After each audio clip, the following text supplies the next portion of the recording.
आज की ताजा खबरों के अपडेट में बात करेंगे। सरकार ने दी है बड़ी राहत, अब इन लोगों का सालाना 5 लाख रुपए तक का निवेश होगा टैक्स फ्री। आखिर क्या है पूरी खबर बताएंगे आपको इस अपडेट में। साथ ही यहाँ पर इस राज्य की सरकार का बड़ा फैसला, रबी की फसल खरीदने के बाद अगर भुगतान में हुई देरी तो किसानों को 9% के हिसाब से मिलेगा ब्याज। आखिर क्या है पूरी खबर बताएंगे आपको इस अपडेट में। साथ ही यहाँ पर बेरोजगार युवाओं के लिए खुशखबरी है। इसके अलावा अगर शराब पीने से हुई मौत तो अब नहीं मिलेगा बीमा राशि, सुप्रीम कोर्ट ने दिया है महत्वपूर्ण फैसला। क्या है पूरी खबर बताएंगे आपको इस अपडेट में। साथ ही यहाँ पर राजस्थान के लोगों के लिए खुशखबरी है।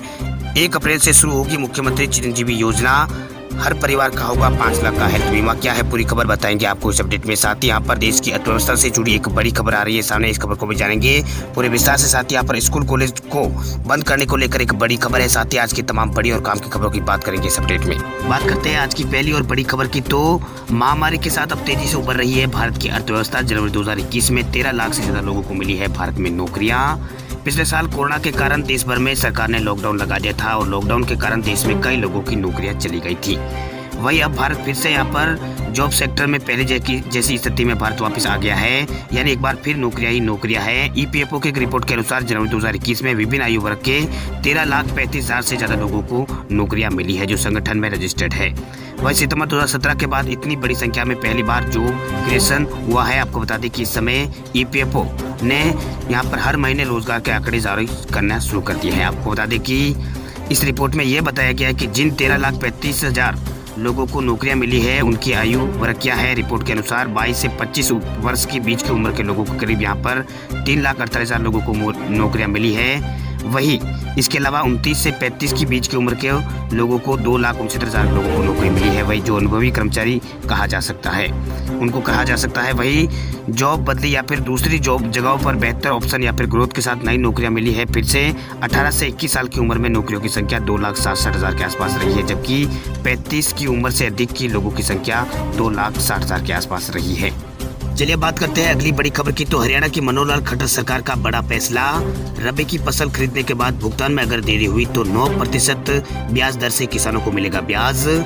किसानों को लुभाने के लिए हरियाणा के मुख्यमंत्री मनोहर लाल खट्टर ने बड़ा ऐलान किया है। हरियाणा के मनोहर लाल खट्टर ने रबी की फसल खरीदने को लेकर बुलाई गई बैठक में एक बड़ी घोषणा की है जिसका सीधा फायदा किसानों को होगा। हरियाणा के मुख्यमंत्री मनोहर लाल खट्टर ने कहा है कि अगर रबी की फसल खरीदने के बाद भुगतान में अगर देरी होती है तो किसानों को हमारी सरकार 9% का ब्याज यहाँ पर देगी। बैठक में सीएम खट्टर ने रबी की फसल खरीदने के बाद फौरन भुगतान करने के निर्देश दिए हैं। वही मंगलवार को सीएम खट्टर ने रबी की फसल पर समीक्षा बैठक की, जिसके बाद सीएम खट्टर ने ब्याज वाली बात की यहाँ पर उन्होंने घोषणा की। वही सीएम खट्टर ने बैठक में अधिकारियों को निर्देश दिए कि किसानों द्वारा उपजाई गई रबी की फसल की खरीद जल्द से जल्द की जाएगी। उन्हें साफ निर्देश दिए गए हैं कि रबी की फसल सीजन 2021-22 के लिए किसानों को दिए जाने वाले भुगतान में बिल्कुल भी यहाँ पर देरी नहीं होनी चाहिए। अगर देरी होती है तो हमारी सरकार लगभग 9% ब्याज के साथ यहाँ पर किसानों को भुगतान करेगी। बात करते हैं अगली बड़ी खबर की, तो पीएफ खाताधारकों के लिए खुशखबरी है। पीएफ पर सरकार ने दी है ये बड़ी राहत, अब सालाना 5 लाख रुपए तक का निवेश होगा टैक्स फ्री।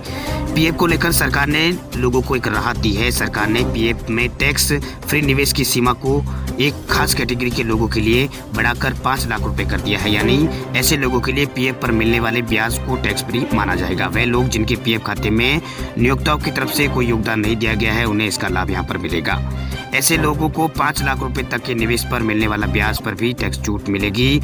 लोकसभा में पारित वित्त विधेयक 2021 में ये संशोधन सरकार ने किए हैं। वित्त मंत्री निर्मला सीतारमण ने कहा है कि इससे पीएफ में निवेश करने वाले सिर्फ 1% लोगों पर असर पड़ेगा, क्योंकि बाकी लोगों का पीएफ सालाना योगदान पीएफ का उनका 2.5 लाख रुपए से कम है। इसका फायदा उन लोगों को मिलेगा जो यहाँ पर वॉलंटियर प्रोविडेंट फंड यानी वीपीएफ और पब्लिक प्रोविडेंट फंड यानी पीपीएफ में निवेश करते हैं। इस तरह से कुल 5 लाख रुपए तक के कुल पीएफ निवेश पर मिलने वाला ब्याज दर पर टैक्स छूट पा सकते हैं।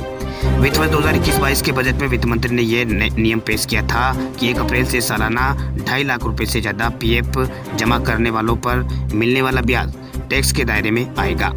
असल में इस तरह की छूट होने के कारण बहुत से लोग पीएफ को टैक्स बचाने के साधन के रूप में इस्तेमाल करते हैं और वीपीएफ और पीपीएफ में निवेश कर टैक्स बचाते हैं। इससे यहाँ पर हाई इनकम वाले वेतनभोगी लोग प्रभावित होते हैं, लेकिन वित्त मंत्रालय ने यह सीमा 5 लाख रुपए करके उन्हें भी यहाँ पर राहत दी है।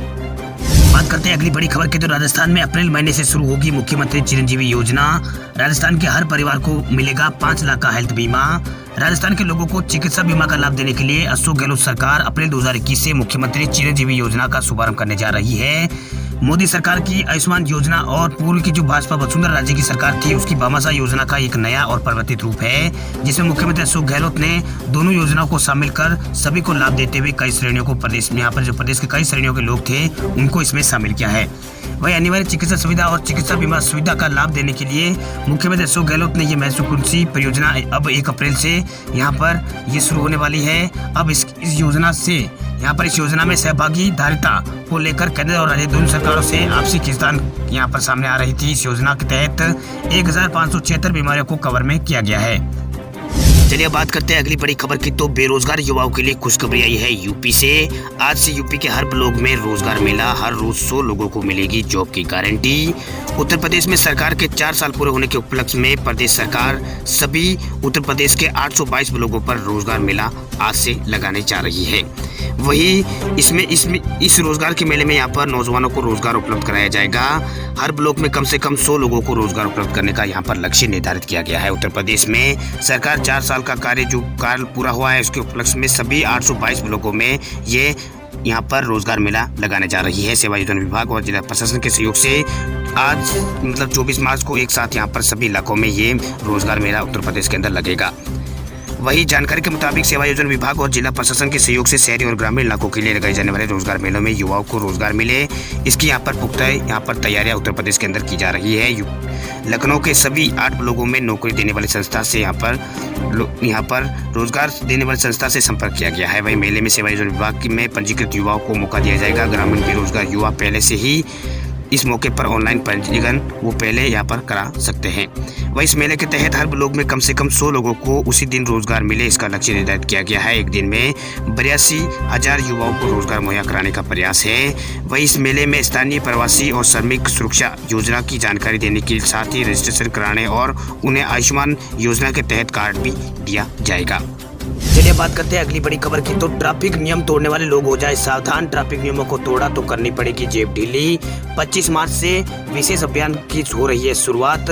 अगर आप गाड़ी चलाते समय ट्रैफिक के नियमों का पालन नहीं करते हैं तो अब आपको सावधान हो जाना चाहिए, क्योंकि बिहार राज्य की पटना ट्रैफिक पुलिस ने 25 मार्च से नियम तोड़ने वालों के खिलाफ विशेष अभियान शुरू यहाँ पर बिहार के अंदर पटना के अंदर यहाँ पर करने जा रहे हैं। इस अभियान में बगैर लाइसेंस, बगैर हेलमेट और बगैर सीट बेल्ट लगाए और यहाँ पर ट्रिपलिंग समेत अन्य नियमों को तोड़ने वालों पर जुर्माना लगेगा।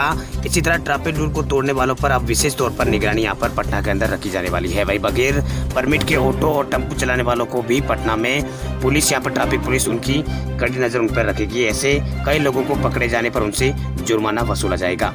आपको बता दें कि पटना में यहाँ पर पटना पुलिस ने सोमवार को उन्होंने कहा है कि 25 मार्च से पूरी राजधानी में विशेष तौर पर जांच अभियान चलाने की घोषणा पटना पुलिस ने यहाँ पर कर दी है, जो कम से कम 10 दिनों तक चलेगी। शहर के सभी चौक चौराहे पर यह अभियान चलाया जाएगा। ट्रैफिक पुलिस के अफसर और जवान मुस्तैदी से नियमों का पालन कराने वाले लोगों से, यहाँ पर नियमों का पालन न करने वालों से यहाँ पर ये टैक्स मतलब जुर्माना उनसे वसूलेंगे। वही राजधानी पटना में भी बाइक चलाने वाले ही सिर्फ हेलमेट लगाते हैं, लेकिन अब ऐसे यहाँ पर नहीं होगा। अब बात करते हैं अगली बड़ी खबर की। तो शराब पीने वाले लोगों के लिए ये जरूरी खबर है। शराब पीने से हुई मौत पर नहीं मिलेगी बीमा राशि, सुप्रीम कोर्ट ने दिया है ये महत्वपूर्ण फैसला। सुप्रीम कोर्ट ने सोमवार को एक मामले की सुनवाई करते हुए बीमा दावे को लेकर एक बड़ा यहाँ पर फैसला दिया है। कोर्ट उस केस की सुनवाई कर रही थी जिसमें एक व्यक्ति की मौत अत्यधिक शराब पीने के कारण हो गई थी और मृतक के उत्तराधिकारी ने इसके लिए बीमा की राशि का दावा किया था। वही इसे लेकर सुप्रीम कोर्ट में ये सुनवाई हुई। बीमा कंपनी के दावा खारिज होने के बाद मृतक के उत्तराधिकारी ने कोर्ट में इस मामले की सुनवाई को लेकर अपील की थी। कोर्ट ने इस मामले पर बड़ा फैसला लेते हुए मृतक के उत्तराधिकारी की बीमा दावे की याचिका को खारिज कर दिया और कहा कि अत्यधिक शराब पीने से हुई मौत दुर्घटना की श्रेणी में नहीं आती है। वही सुप्रीम कोर्ट में सोमवार को एक मामले में सुनवाई करते हुए जस्टिस एम शांता नागौर और विनीत शरण ने यह फैसला सुनाते हुए कहा कि शराब पीने से हुई मौत किसी भी तरह की दुर्घटना नहीं हो सकती है। बीमा कंपनियों का दायित्व सिर्फ किसी तरह की दुर्घटना हुई मौतों के मामले को लेकर मुआवजा देना है। सुप्रीम कोर्ट का कहना है कि अत्यधिक शराब पीने के कारण हुई मौत की जो मौत होती है वो दुर्घटना की श्रेणी में नहीं आती है। वही राष्ट्रीय उपभोक्ता विवाद निवारण आयोग के एक आदेश के अनुसार शराब पीने से हुई मौत को दुर्घटना की श्रेणी में नहीं लाया जा सकता। सुप्रीम कोर्ट ने राष्ट्रीय उपभोक्ता विवाद निवारण आयोग के इस आदेश को बरकरार रखा है। वही सुप्रीम कोर्ट ने सोमवार को जिस मामले में सुनवाई सुप्रीम कोर्ट कर रहा था वह साल 1997 का है। साल 1997 में हिमाचल के शिमला जिले के एक चौकीदार की मृत्यु हुई थी। चौकीदार की पोस्टमार्टम रिपोर्ट में उसकी मौत का कारण ज्यादा शराब को बताया गया था। इस मामले में सुनवाई करते हुए कोर्ट ने कहा था कि शराब पीने से हुई मौत दुर्घटना की श्रेणी में नहीं आती है, इसलिए बीमा कंपनी का कोई दायित्व भी नहीं बनता है कि वह इस तरह के मामलों पर मुआवजा दे। चलिए बात करते हैं अगली बड़ी खबर की। तो कोरोना की रफ्तार पर ब्रेक लगाने के लिए गृह मंत्रालय ने जारी किए हैं नए नियम। 30 अप्रैल तक रहेंगे लागू। कोरोना वायरस के बढ़ते मामलों ने सरकार की चिंता बढ़ा दी है। महामारी की रोकथाम के लिए गृह मंत्रालय ने नए निर्देश यहाँ पर जारी कर दिए हैं। ये दिशा निर्देश 1 अप्रैल 2021 से 30 अप्रैल तक लागू रहेंगे। सरकार के निर्देश के मुताबिक राज्यों और केंद्र शासित प्रदेशों को 3T यानी टेस्ट, ट्रैक और ट्रीट प्रोटोकॉल को अपनाया जाएगा। गृह मंत्रालय के मुताबिक टेस्ट, ट्रैक और ट्रीट प्रोटोकॉल में जिन राज्यों में और केंद्र शासित प्रदेशों में आरटीपीसीआर टेस्ट की संख्या कम है वहां टेस्ट की संख्या बढ़ाई जाए। वही टेस्ट की संख्या बढ़ाकर 70% तक लाई जानी चाहिए। वही नए पॉजिटिव मरीज मिलने के बाद उसके संपर्क में आए लोगों को जल्द से जल्द पता लगाकर उन्हें आइसोलेट करना चाहिए। इनकी टेस्टिंग के बाद यहाँ पर इनके इलाज की भी यहाँ पर बात कही गई है। इसके अलावा यहाँ पर केंद्रीय गृह मंत्रालय ने कहा है कि 3T का यहाँ पर राज्यों और केंद्र शासित प्रदेशों को पालन करना होगा। चलिए बात करते हैं अगली बड़ी खबर की। जो नौकरी की तलाश करने वाले युवाओं के लिए खुशखबरी। बैंक ऑफ महाराष्ट्र में अधिकारियों के पदों पर निकली है वैकेंसी। आवेदन प्रक्रिया हो गई है शुरू। बैंक में नौकरी का सपना देखने वाले युवाओं के लिए अच्छी खबर है। बैंक ऑफ महाराष्ट्र ने जनरल ऑफिसर पद के लिए भर्ती के लिए यहाँ पर एक अधिसूचना प्रकाशित की है। उम्मीदवार आधिकारिक वेबसाइट bankofmaharashtra.in के माध्यम से महाराष्ट्र बैंक जनरल ऑफिसर भर्ती के लिए वो आवेदन कर सकते हैं। आवेदन करने की प्रक्रिया 22 मार्च से शुरू हो गई है और आवेदन जमा कराने की अंतिम तिथि 6 अप्रैल 2021 रखी गई है। वही पैन इंडिया के आधार पर कुल यहाँ पर 150 रिक्तियाँ ये है। इसके अलावा यहाँ पर चयनित उम्मीदवार को बैंक की आवश्यकता के अनुसार शाखा प्रबंधक अधिकारी के रूप में भारत में कहीं भी तैनाती इसकी की जा सकती है। इसके लिए यहाँ पर शॉर्ट लिस्टेड उम्मीदवारों को ऑनलाइन एग्जाम के लिए बुलाया जाएगा। वही टोटल यहाँ पर 150 पद है। SC के लिए 22 और ST के लिए 11, OBC के लिए 40 और EWS के लिए 15 और UR के लिए 62 पद है। वही सभी सेमेस्टर कुल वर्ष मतलब सभी सेमेस्टर में यहाँ पर कुल वर्ष कुल अंक यहाँ पर 60% अंकों के साथ किसी भी विषय में स्नातक की डिग्री SC, OBC या फिर PWBD के लिए भी यहाँ पर 55% है। इसके अलावा यहाँ पर JA LLB और CA LLB में उत्तीर्ण होना चाहिए। वही सरकार द्वारा मान्यता प्राप्त विश्वविद्यालय संस्थान या बोर्ड से CA या फिर ICWA या फिर CFA मतलब ऐसे मतलब प्रोफेशनल कोर्स में वो क्वालिफिकेशन होना आवश्यक मतलब युवाओं को होगा। भाई आवेदन करने वाले जो युवा है उनकी उम्र यहाँ पर 25 से 35 के बीच में होनी चाहिए। इसके अलावा यहाँ पर OBC के लिए फीस की सीमा यहाँ पर जो फीस राशि है वो 1180 रखी हुई है। वही ST के लिए 118 रुपये रखी गई है।